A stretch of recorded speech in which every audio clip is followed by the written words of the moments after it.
मैं विवेक आज अपने चैनल अपेक्स ग्रुप में आप सभी का स्वागत करता हूं।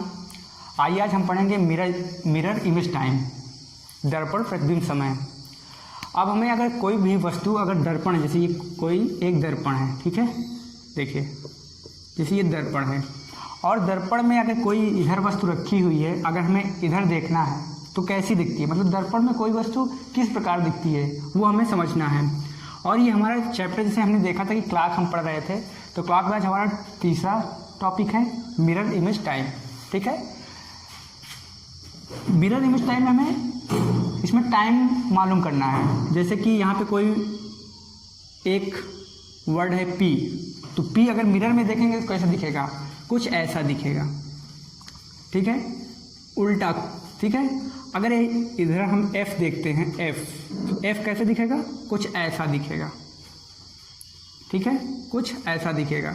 अगर हम देखते हैं कोई कोण बना लेते हैं, जैसे कोण है, ठीक है, अगर हम कोण देखते हैं तो कोण भी कुछ ऐसा दिखता है, ठीक है, मिरर में। तो यहाँ पे हम देख रहे हैं कि कुछ परिवर्तन नहीं हो रहा है, इसमें कुछ चीज़ ऐसा है जिसमें परिवर्तन नहीं हो रहा है। जैसे देखिए यहाँ पे लंबवत पोजीशन में कोई परिवर्तन हो रहा है, यहाँ पे ये लंबवत पोजीशन है इसकी, इसमें कोई पोजीशन चेंज हो रहा है। देखिए यहाँ पे और यहाँ पे दोनों में कोई चेंजमेंट नहीं हो रहा, ठीक है। अब यहाँ पे देख लीजिए, जैसे ये है एफ का ये लंबवत जो पोजीशन है और इधर का जो लंबवत पोजीशन है, दोनों में कुछ चेंज हो रहा है, नहीं चेंज हो रहा है। ऐसे ही थीटा में भी नहीं चेंज हो रहा, जो हमारा कोण है, जितना यहाँ पे ये कोण है उतना कोण ये भी है। इससे हमें समझ में क्या आया कि जो भी क्लॉक होता है, क्लॉक में लंबवत पोजीशन में कोई चेंज नहीं होता। जैसे ये हमारा क्लॉक बन रही है, ठीक है, ये क्लॉक हमने क्लॉक बना दिया, ठीक। अब यहाँ पे देखेंगे कि हमारे लंबवत पोजीशन जैसे मिरर में कोई चेंजमेंट नहीं हो रहा, वैसे घड़ी में कैसे देखेंगे कि चेंज नहीं हो रहा। जैसे यहाँ पे 12 है और यहाँ पे 6, यहाँ पे 9 और यहाँ पे 3। अब इसे देखिए, यहाँ पे 1 होगा और यहाँ पे 2, यहाँ पे 3 और यहाँ पे 4, यहाँ पे 5, ठीक, और यहाँ पे 6, यहाँ पे 7, यहाँ पे 8 और 9, 10, 11 और 12। जैसे आपने देखा था कि लंबवत पोजीशन में कोई चेंजमेंट नहीं होता, तो यहाँ पे भी लंबवत पोजीशन में कोई भी चेंजमेंट नहीं होगा। मतलब कि जो 12 और 6 में चेंजमेंट नहीं होगा और सभी टाइमों में चेंजमेंट होगा। जैसे अगर हम देखते हैं कि 10 है, 10 बज रहा है, ठीक है, 10 बज रहा है, यहाँ पे 10 बज रहा है हमारा कोई। अब जैसे हमने देखा था मिरर में कि हमारा अगर ये मिरर है, यहाँ पे हम देखते हैं तो ये किस में परिवर्तित होगा, 10, तो 10 हमारा परिवर्तित होगा 2 में। किस में होगा, 2 में। अब देखिए यहाँ पे 10 2 में हुआ, मतलब कि 10 का मिरर इमेज टाइम 2 है।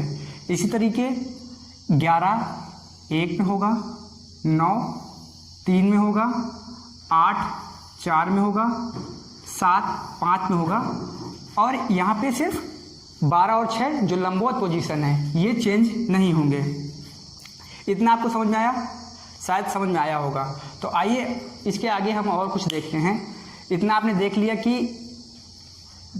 11 1 में, 10 2 में, 9 3 में, 8 4 में, 7 5 में चेंज हो रहा है। अब इसे हम जैसे कोई क्वेश्चन के माध्यम से देखते हैं। जैसे हमारा कोई क्वेश्चन है तो उसे हम कैसे सॉल्व करेंगे ये हमें देखना होगा। उससे पहले हमें एक फार्मूला याद रखना पड़ेगा। वास्तविक टाइम, हमारा फार्मूला क्या है, वास्तविक टाइम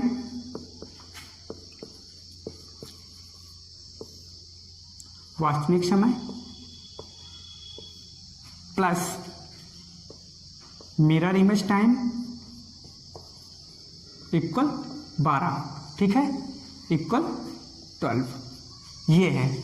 अब जैसे हमारा कोई क्लॉक में दिया है, क्लॉक में क्या दिया है, जैसे ये क्लॉक है, क्लॉक में बोल रहा है कि हमारा वास्तविक समय क्या है, 4 बज रहे हैं। वास्तविक समय हमारा 4 बज रहा है, हमें मिरर इमेज टाइम निकालना है, ठीक है। तो क्या होगा, तो हमें क्या करना होगा, मिरर इमेज टाइम निकालना है तो हमें क्या करना है, सीधे मिरर इमेज टाइम बराबर क्या होगा, 12 में से 8, 12 में से 4 माइनस हो जाएगा तो क्या बचेगा, 8 बचेगा। क्या बचेगा, 8 बचेगा। तो हमने देख लिया कि हमें मिरर इमेज टाइम कैसे निकालना है, ठीक है।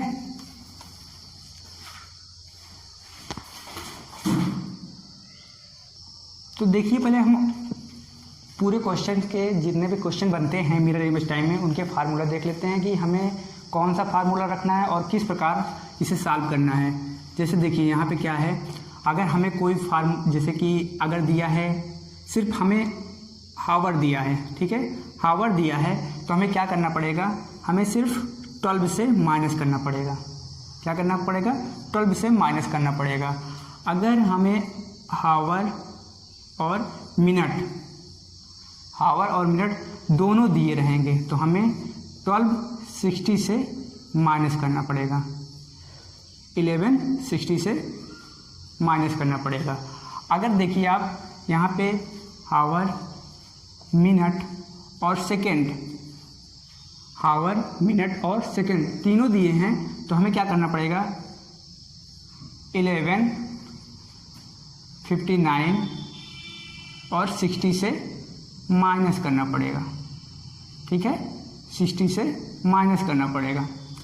अब देखिए हमने ये देख लिया कि अगर हावर दिया है तो हमें 12 से माइनस करना पड़ेगा तो हमारा मिरर इमेज टाइम निकल आएगा। ठीक है, मिरर इमेज टाइम निकल आएगा। ठीक है, और अगर हावर, मिनट दोनों दिए हैं तो हमारा 1160 से जब हम माइनस करेंगे तो मिरर इमेज टाइम निकल आएगा वो भी। और अगर आवर, मिनट और सेकंड तीनों दिए हैं तो हमें 11, 59 और 60 से माइनस करना पड़ेगा। अब जैसे हम एक क्वेश्चन लेके देख लेते हैं, जैसे हमारा ये आवर है, अगर हमारा मिरर इमेज टाइम या वास्तविक समय हमारा 5 है तो 5 है तो हमें क्या करना पड़ेगा, हमें 12 से माइनस कर देना पड़ेगा। तो क्या आ जाएगा, 7 आ जाएगा। क्या 7 क्या आएगा, मिरर इमेज टाइम आएगा। ठीक, अगर इसी प्रकार हमारा क्वेश्चन में दिया है कि 5 बज के 30 मिनट है, 5 बज के 30 मिनट है तो मिरर इमेज टाइम क्या होगा, मिरर इमेज टाइम क्या होगा, तो हमें क्या करना होगा, इससे हमें माइनस कर लेना होगा। यहाँ पे 60 हो जाएगा और 11 में से 5 जाएंगे तो कितने बचेंगे, 6। ठीक है, तो 6 बज के 30 मिनट होगा, क्या होगा, मिरर इमेज टाइम। जो हमारा मिरर इमेज टाइम होगा वो क्या होगा, 6 बज के 30 मिनट। और अगर इसी तरीके हमारा क्वेश्चन दिया रहेगा कि 5 बज के, ठीक है, 30 मिनट और 15 सेकेंड दिया है तो मिरर इमेज टाइम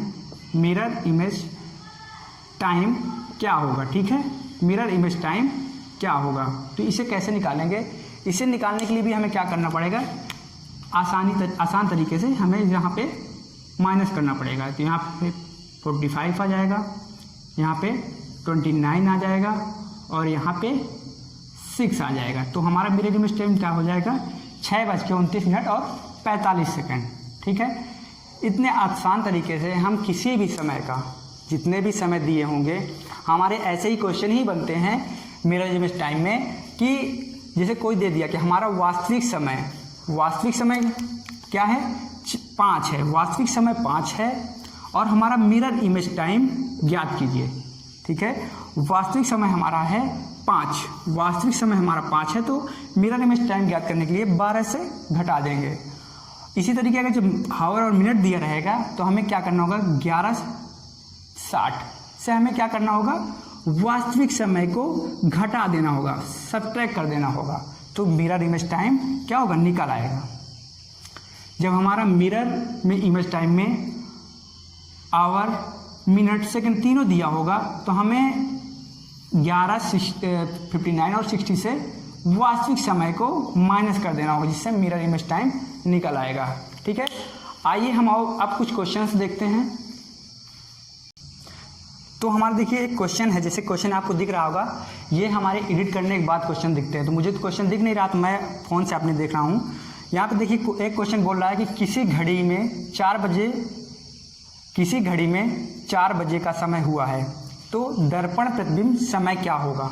ठीक है, तो हमें क्या करना होगा, आसानी से 4 बज रहे हैं ना, किसमें, घड़ी में कितने बज रहे हैं, 4 बज रहे हैं, तो दर्पण प्रतिबिंब टाइम निकालना है, मतलब कि मिरर इमेज टाइम हमें मालूम करना है।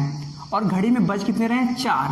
तो मैंने आपको बताया था कि सिर्फ आवर्स दिए हों तो हमें सिर्फ 12 से क्या करना है, माइनस करना है, तो क्या आ जाएगा, 8। तो हमारा दर्पण प्रतिबिंब टाइम 8 हो जाएगा। देखिए अगला क्वेश्चन हमारा क्या कहता है, अगला क्वेश्चन आपको दिख रहा होगा। अगला क्वेश्चन है कि यदि घड़ी में 4:40 का समय हुआ है तो दर्पण प्रतिबिंब समय क्या होगा। ठीक है, यहाँ पे क्या बोल रहा है, 4:40। क्या बोल रहा है, 4:40। आपको क्वेश्चन दिख रहा होगा। तो हमें क्या करना है, कुछ नहीं, यहाँ पे 1260 से माइनस कर देना है। क्या करना है, 1260 से माइनस करना है। तो क्या आ जाएगा हमारा मिरर इमेज टाइम हमारा आएगा क्या, मिरर इमेज टाइम हमारा आ जाएगा। देखिए 12 से हमारा 4, 12 से हम 4 को माइनस करेंगे 11 से, सॉरी यहाँ पे 11 होगा। मैंने बताया था कि जब मिनट और आवर्स दोनों दिए हों तो 1260 से माइनस करते हैं। तो यहाँ पे क्या आ जाएगा, अगर हम 11 में से 4 को घटाएंगे तो क्या आएगा 7, और 60 से घटाएंगे तो 20। ठीक है, मिनट को। अगर हम इसी को थोड़ा इस तरीके लिख लें, देखिए 11:60। ठीक है, 11:60। ठीक है, और हमारा समय क्या था, 4:40। हमें क्या निकालना है, मिरर इमेज टाइम। क्या निकालना है, मिरर इमेज टाइम। तो हमें क्या करना है, आसान तरीके से बस माइनस करना है। तो यहाँ पे 20 आ जाएगा और यहाँ पे 7 आ जाएगा। तो मिरर इमेज टाइम हमारा क्या हो जाएगा, 7:20। ठीक है, अब अगला क्वेश्चन हम देखते हैं। अगला क्वेश्चन आपको दिख रहा होगा स्क्रीन पे। यहाँ पे क्वेश्चन हमारा है कि यदि किसी घड़ी में 4:40 53 4:40 और 53 सेकंड का समय हुआ है, तो बताइए घड़ी का प्रतिबिंब समय क्या होगा। तो मैंने आपको जैसे क्वेश्चन में बताया था कि जब आवर, मिनट, सेकंड तीनों दिए हों तो हमें क्या करना है, 60, 11 और 59 और 60 से माइनस करना है। बस सब्ट्रैक्ट कर देना है। यहाँ पे 11 से 4 जाएंगे तो क्या बचेगा, 7 बचेगा। ठीक है, और यहाँ पे क्या बचेगा, यहाँ पे 19 बचेगा और यहाँ पे 7। तो आपने देख लिया कि जब हमारा आवर्स, मिनट और सेकंड तीनों दिए हैं तो हमें क्या करना है, कुछ नहीं, हमें जो वास्तविक समय हमारा दिया है 4:40 और 53 सेकंड, इसे हमें घटा देना है। तो हमारा क्या निकल आएगा, mirror image time. Mirror image time ये हमारा निकल के आ गया। जैसे मैंने अभी तक आपको शुरू में बताया था कि अगर हमारा आवर्स दिया है तो हमें 12 से माइनस करना है। ठीक है, 12 से हमें वास्तविक समय को घटा देंगे, जो वास्तविक समय होगा उसे घटाएंगे तो मिरर इमेज टाइम निकल आएगा। ठीक है, मिरर इमेज टाइम निकल आएगा। अगर हमारा आवर्स, मिनट और सेकंड, ठीक है, तीनों दिए हैं तो हमें क्या करना होता है, 11, 59 और 60 से माइनस करना पड़ता है। तो हमारा मिरर इमेज टाइम इसका भी निकल आता है। अगर हमारा आवर्स और सिर्फ मिनट दिए हैं तो हमें क्या करना होता था, 12 और 11 और 60 से माइनस करना होता था, तो हमारा मिरर इमेज टाइम निकल आता था। हमारे मिरर इमेज टाइम में सिर्फ 3 ही प्रकार के क्वेश्चन बनते हैं। इसमें एक में आवर्स दिए होते हैं, एक में आवर्स और मिनट दोनों दिया होता है, और तीसरा दिया होता है आवर, मिनट और सेकंड, जिससे हमारा पूरा मिरर इमेज टाइम ख़त्म हो जाता है। तो मैं आशा करता हूँ कि आपको हमारी वीडियो अच्छी लगी होगी। अगर आपको अच्छी लगी हो तो हमारे वीडियो को लाइक करें और सब्सक्राइब करें। Thank you.